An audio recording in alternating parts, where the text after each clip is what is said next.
Em nome do Pai, do Filho e do Espírito Santo também, caríssimos irmãos, nós estamos celebrando então, nesse dia, a festa do Natal do Senhor. Esta festa que envolta de inúmeros mistérios sobre a encarnação e o nascimento de nosso Senhor Jesus Cristo.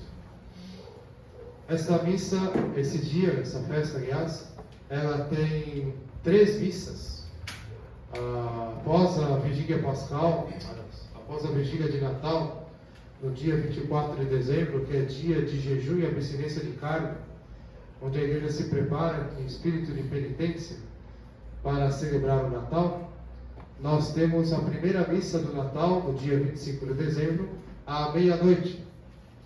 De modo que não existe missa do Natal na noite do dia 24.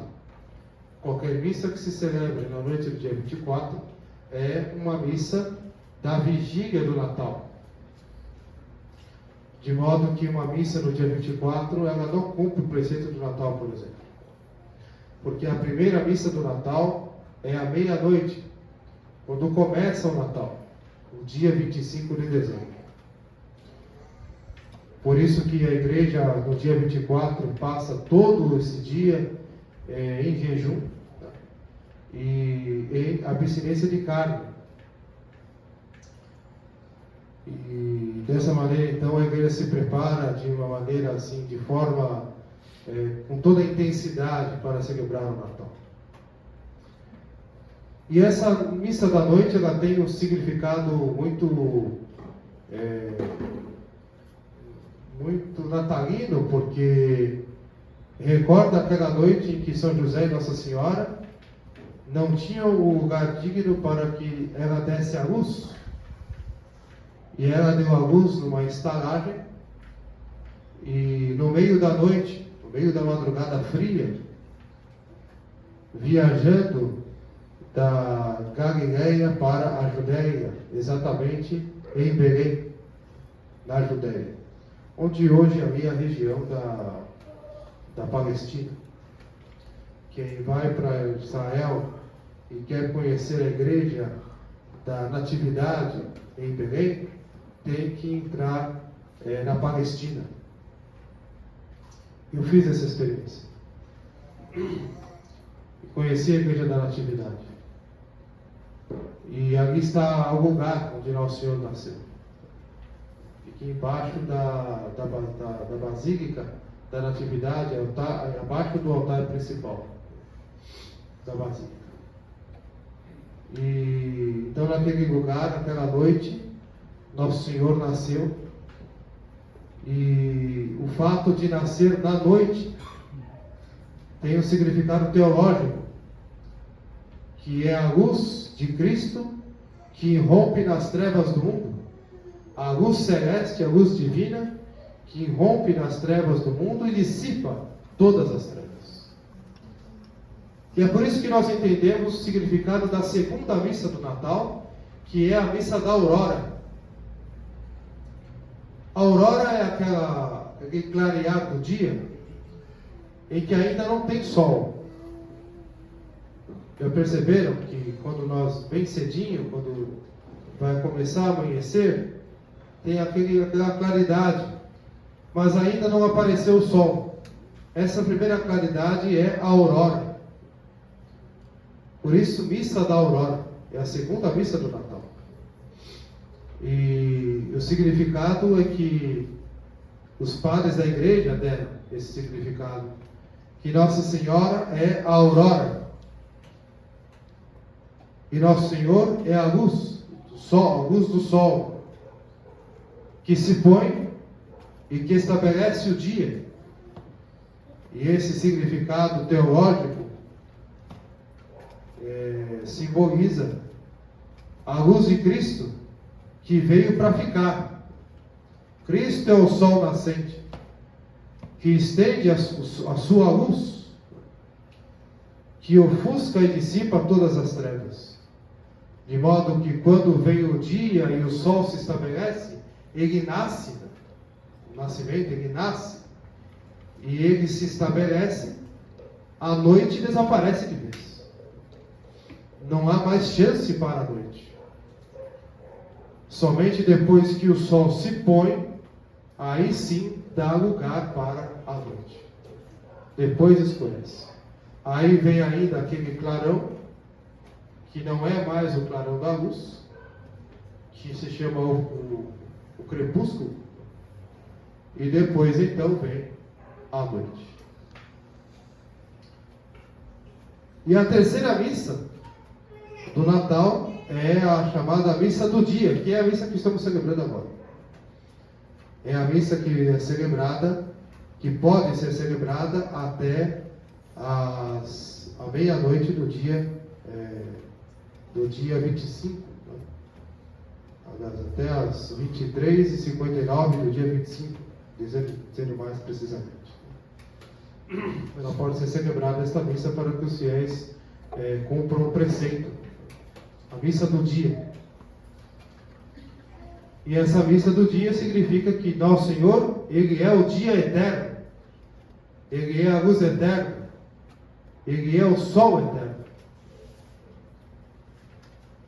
a luz eterna da vida eterna, em que as trevas já desapareceram, e Ele é a luz que nos ilumina. Então nós vejamos que esta imagem das trevas e da luz é constante no Natal, e presente nas três missas do Natal: na missa da noite, à meia-noite, na missa da aurora, ao clarear, e na missa do dia, durante o dia do Natal. E isso é tão interessante que os padres podem celebrar as três missas. Qualquer padre é autorizado pela igreja a celebrar as três missas: a missa da noite, a missa da aurora e a missa do dia. Por que eu digo isso? Porque o padre, pelo direito canônico, só pode celebrar ao máximo 2 missas por dia. A terceira missa que ele for celebrar, ele tem que ter autorização do bispo, segundo o direito canônico. Porém, a igreja no dia de Natal já deixa estabelecido que todo sacerdote pode celebrar 3 missas, para que os fiéis possam cumprir o preceito natalino, seja na missa da meia-noite, seja na missa da aurora, seja na missa do dia. Os fiéis têm a oportunidade de cumprir o preceito. Aqueles que assistem à missa da meia-noite já cumprem o preceito do dia missa. E assim, caríssimos irmãos, o evangelho da missa do dia, a missa que estamos celebrando, é diferente dos outros 2 evangelhos, da missa da aurora e da missa da noite. A missa da noite e a missa da aurora narram o evangelho segundo Lucas, que vai contando os acontecimentos daquela noite que Nosso Senhor nasceu, a noite de Natal, e depois o anjo aparece para os pastores de Belém, e os pastores então vão até o presépio e adoram Nosso Senhor, em que Nosso Senhor então se manifesta aos judeus. Ele veio primeiro aos judeus. Porém, o Evangelho de João, o prólogo de São João, que é o primeiro capítulo do Evangelho, o 4º Evangelho do Novo Testamento, ele é chamado prólogo porque ele é uma introdução ao Evangelho dele. João faz um prólogo, uma introdução. E ele não narra o nascimento de Nosso Senhor como os outros evangelistas, Mateus, Lucas e Marcos. Ele narra que Nosso Senhor é o Verbo. O que é o Verbo? Ele é a palavra do Pai. Como se dá isso? Os tratados teológicos sobre a teologia da Santíssima Trindade, católicos, nos ensinam que o Pai olha para si e emite uma palavra, um verbo. Portanto, ele gera uma palavra, ele gera o verbo. Esta palavra gerada, este verbo, é a segunda pessoa da Santíssima Trindade, Deus Filho. Se ele gera, ele é Pai. E aquele que é gerado é Filho, porque foi gerado por um Pai. De modo que o Filho é gerado do Pai desde toda a eternidade. E por isso que ele é o verbo do Pai. Então São João, diferente dos outros evangelistas, ele não narra aquela noite que São José e Nossa Senhora e o presépio, a manjedoura, não. São João, ele vai lá na eternidade, antes de todas as coisas existirem, antes de toda a criação. No princípio era o Verbo, e o Verbo estava com Deus, e o Verbo era Deus. Tudo que foi feito por meio dele, de modo que de tudo que foi feito não poderia ser feito a não ser por meio dele. Nada se fez a não ser por meio dele. O Pai criou todas as coisas através do Filho, pelo Espírito Santo. Por isso que é pelo Filho que todas as coisas deveriam de ser redimidas após o pecado original.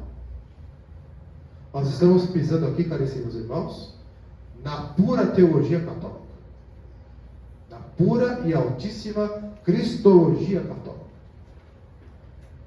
De modo que a Igreja nos coloca no verdadeiro sentido do Natal, o Evangelho do prólogo de São João. Nosso Senhor Jesus Cristo, antes de ser gerado na carne, ele é gerado desde toda a eternidade no Pai. A sua substância divina é a mesma substância do Pai, divina, eterna, onipotente, de modo que ele é gerado do Pai desde toda a eternidade. Ele é Deus, a segunda pessoa da Santíssima Trindade. Aí sim se entende o seu nascimento.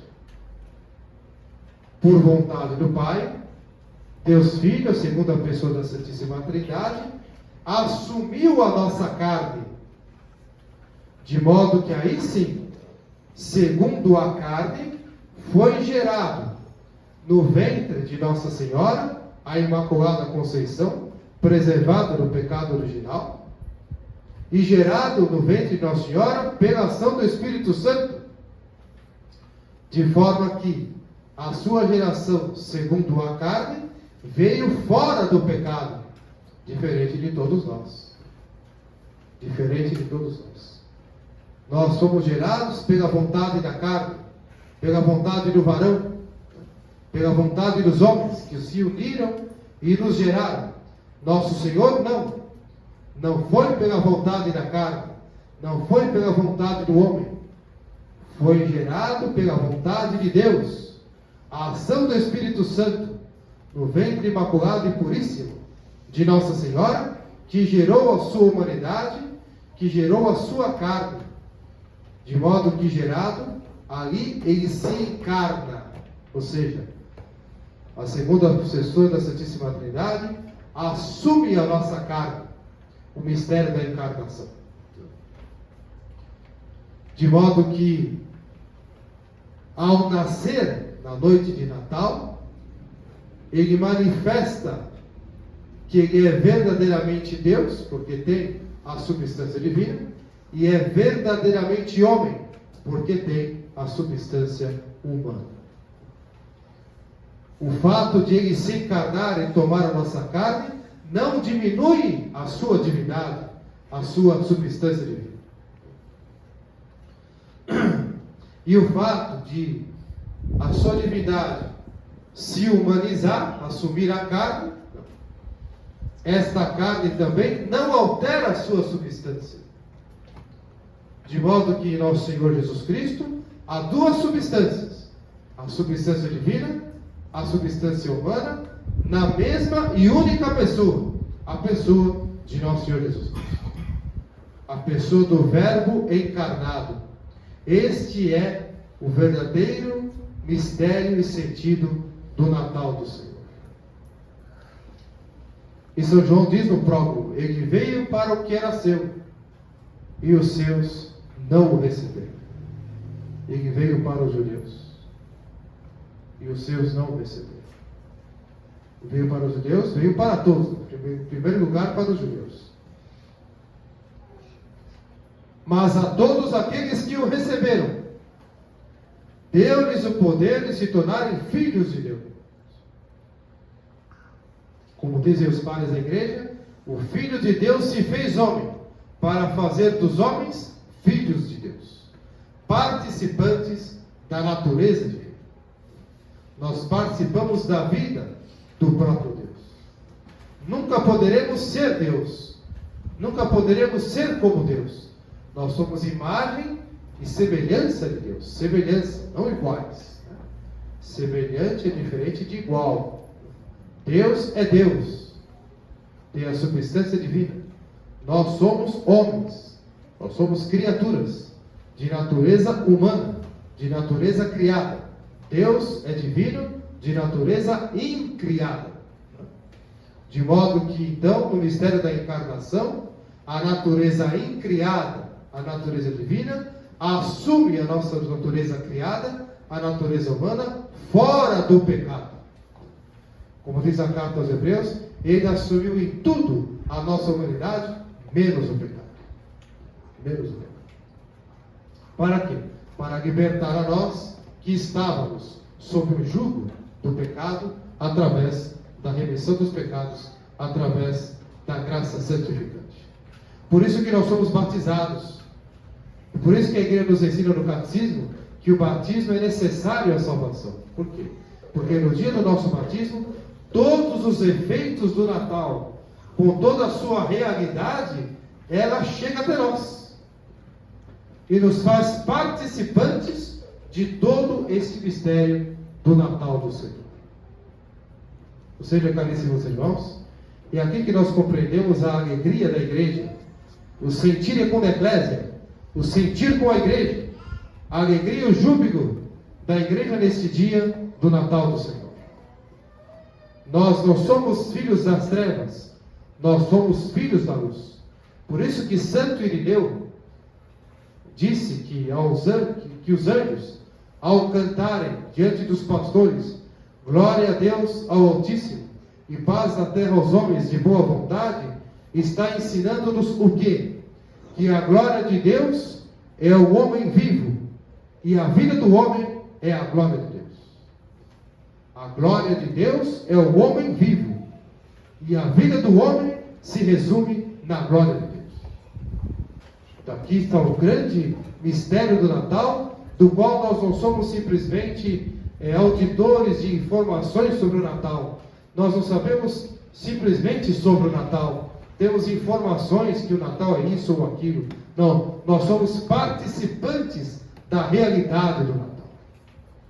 É uma realidade da qual nós participamos. Portanto, caríssimos irmãos, participamos pelo batismo. Participamos pelo batismo. É uma realidade que nós não podemos abarcá-la, porém é uma realidade que nos abarca. É uma realidade que nos envolve, que nos eleva, que nos santifica, que nos leva para uma realidade espiritual, sobrenatural. E assim, caríssimos irmãos, as trevas do mundo que querem nos prender, que querem nos envolver, que querem nos sucumbir, não tem poder sobre nós. Por quê? Porque nós pertencemos pela graça à luz eterna de nosso Senhor Jesus Cristo, que Ele nos trouxe no Natal. Infelizmente, caríssimos irmãos, pelo tempo que nós passamos no modernismo, nas paróquias que nós frequentamos, nós recebemos aquela mensagem do Natal muito superficial. Como se o Natal fosse uma historinha da carochinha, como se o Natal fosse uma historinha bonitinha, uma historinha de quadrinhos, uma mitologia, uma historinha lá encantadora para crianças, uma coisa assim muito infantil, né? Muito pueril, muito bonitinha, mas que na prática, na vida de fato, não tem influência nenhuma. É isso que nós recebemos do modernismo. Mas nós vemos aqui, pela doutrina católica, pelo ensinamento da igreja, a profundidade, a altura e o alcance dos grandiosos mistérios do Natal, do qual nós somos participantes. E é por isso que nós fazemos a ceia do Natal. Porque nós festejamos socialmente, com a família em casa, a grande alegria do Natal do Senhor. Por isso que nós distribuímos presentes, para manifestar a nossa gratidão àqueles que estão conosco, que convivem conosco, a quem nós amamos. Por isso que nós comemos, nós bebemos, com a devida prudência, com a devida moderação, claro, porque nós não comemos e bebemos como pagãos, mas como católicos, cristãos. Mas sim, comemos e bebemos, nos alegramos, ficamos felizes. Por quê? Porque é o Natal do Senhor. De modo, caríssimos irmãos, que nós não podemos deixar que as trevas do mundo nos envolvam e nos façam sucumbir, como as trevas do pecado, como as trevas do medo, da insegurança, das preocupações com as coisas deste mundo. Com certeza, passamos o Natal com alegria, com fé, mas não nos faltaram motivos para ficarmos tristes, quem sabe por causa de problemas familiares, quem sabe por causa do fato de não termos o Natal que gostaríamos, se principalmente com as pessoas que gostaríamos que estivessem conosco, que já faleceram, entre nossos familiares, que é o que mais dói. Passar a noite de Natal sem aqueles que amamos, dói muito. Mas essas são as trevas do mundo. É a realidade deste mundo. Quem sabe passamos uma noite de Natal com mágoa de alguém, com a cara virada para alguém, ou alguém que virou a cara para com a gente, e a gente gostava daquela pessoa. Então, essas são as trevas do mundo. Mas a igreja hoje vem nos lembrar que por mais que tenhamos preocupações, problemas, que temos lembranças e fatos que nos entristecem, quem sabe estamos vivendo por uma situação que nos angustia, o fato de nós olharmos para o novo ano civil que virá, que sabemos que não será fácil, será um ano difícil para nós, aqui no Brasil sobretudo, não será um ano fácil, é realidade. E isso gera preocupações, apreensões, medos. É natural. Caríssimos irmãos, por mais que estejamos envoltos das trevas que são do mundo, este é o dia do Natal do Senhor. Esta é a oitava do Natal do Senhor. O Natal não acabou. Amanhã se inicia a oitava, 8 dias de Natal. 8 dias de Natal. Nós vamos celebrar o dia 1º de janeiro, não porque é o primeiro ano do dia civil. Vamos celebrar porque é o 8º do Natal. A festa da circuncisão do Senhor. É o 8º do Natal. 8 dias depois do nascimento, ele é circuncidado. Ou seja, caríssimos irmãos, não nos permitamos entristecer nesse dia. Não nos permitamos ficar chateados, preocupados, apreensivos, com medo. É o Natal do Senhor. Deixemos-nos envolver pela alegria da igreja, pela alegria dos anjos que cantam glória a Deus nas alturas e paz até aos homens de boa vontade. Deixemos-nos levar pela exultação da igreja, que solta os olhos na liturgia desse dia. Porque a realidade deste mundo passa. Nós estamos neste mundo apenas de passagem. Tudo vai passar.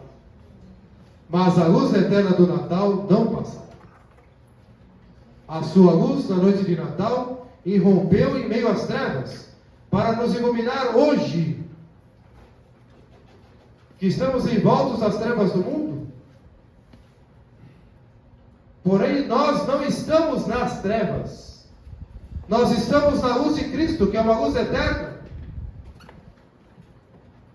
Não estamos, como diz São Paulo, andando como que a popa delas num túnel escuro, sem enxergar nada. Não, nossa vida tem sentido. A nossa vida tem um norte. Tem um objetivo. Nós temos a pátria eterna que nos espera. Nós somos participantes da vida divina pela graça. Somos filhos de Deus, como diz o Evangelho de hoje. Deu o poder de se tornarem filhos de Deus. Não somos simplesmente chamados filhos de Deus, como diz São João na sua carta no Novo Testamento. Nós somos de fato participantes da vida de Deus, filhos de Deus no Filho. Somos filhos no Filho. De modo, caríssimos irmãos, que todas essas maravilhas que Deus realizou porque diz respeito a nós. Deus se fez carne por causa de nós, por causa de cada um de nós, para que nós sejamos beneficiados pelos efeitos de sua encarnação, do seu nascimento, para que sejamos santificados, para que sejamos seus filhos abençoados, e não vivamos nas trevas, mas vivamos na luz de Cristo, na luz do Natal, na luz eterna. Portanto, caríssimos irmãos, mesmo em meio a dificuldades da vida, a preocupações, a sofrimentos, até em momentos de luto, aquela alegria interior que vem da fé deve estar sempre acesa como uma chama ardente. Aquela esperança inabalável no céu, que é a força dos santos, que é a força dos mártires, deve estar acesa em nós. O Natal não é uma festa que vem e passa. O Natal é uma realidade presente, pela graça na nossa alma. Agora passa o oitavo de Natal, então começa o ano novo, já esquecemos o Natal. Não. Não, o Natal, ele é uma realidade presente. E é bom ter em casa, no quarto, na sala, no lugar, a imagem do menino Jesus. Isso é muito bom ter. Geralmente passa o Natal, nós guardamos todas as imagens. Claro, guardamos os enfeites, o presépio, tudo bem, claro. Mas deixamos uma imagem do menino Jesus em casa, na sala, no quarto, no corredor, em algum lugar. Deixemos uma imagem do menino Jesus. Para quê? Para lembrar que o Natal não é uma data que vem e passa. É uma realidade presente. É um fato histórico? É um fato histórico. Mas a sua realidade é sobrenatural, espiritual. E é uma realidade presente, que não ficou no passado. E que está não do nosso lado, na nossa frente, atrás de nós, não. Está dentro de nós. Pela graça do batismo. De modo, caríssimos irmãos, que devemos então pedir a Nossa Senhora, com muita humildade e também com muita confiança, de que sejamos abençoados e agraciados com todos os frutos do Natal do Senhor. Peçamos a ela com muita humildade que esse dia, essa oitava, que é um tempo de muitas graças, que Deus derrama sobre a igreja, sobre os seus filhos, peçamos a ela que sejamos dóceis à graça de Deus. Que não nos permitamos viver segundo as trevas do pecado, as trevas dos nossos vícios, as trevas dos nossos defeitos, sobretudo o defeito dominante. Que não abandonemos a confissão. Agora, com novo ardor, nos confessemos com frequência. Nos confessamos com frequência. Agora não cessa a mortificação. Devemos persistir na mortificação. Sexta-feira agora, oitava de Natal, é dia de abstinência de carne, porque é festa de segunda classe, a festa da oitava. Dia de abstinência de carne. Não acabou a penitência. Alegres com o Natal, continuamos nos mortificando diariamente. Não relaxamos a vida. Agora, pelo contrário, com novo ardor, com mais entusiasmo, com mais amor a Deus, com mais generosidade, com mais gratidão, nós perseguimos o propósito de sermos santos, de sermos de Cristo, de não sermos do mundo, portanto, de combatermos as trevas do pecado e de suas consequências, dos nossos defeitos e caprichos que estão presentes na nossa prática de vida. Então pensamos a Nossa Senhora que nos dê a graça de compreender o quanto nós somos agraciados e beneficiados por tantos bens que Deus nos deu. Pensamos a graça, caríssimos irmãos, e façamos o propósito de colocar esses ensinamentos em prática no nosso dia a dia. Além da convicção interior, que esta convicção interior tenha consequências práticas. E a consequência está nos propósitos de uma vida nova, de uma vida iluminada, de uma vida abençoada de Deus, de uma vida santa. Então pensamos essas graças da nossa Mãe Santíssima com muita humildade e confiança, e pedindo a ela também que nos dê a graça de colocá-las em prática. Louvado seja nosso Senhor Jesus Cristo.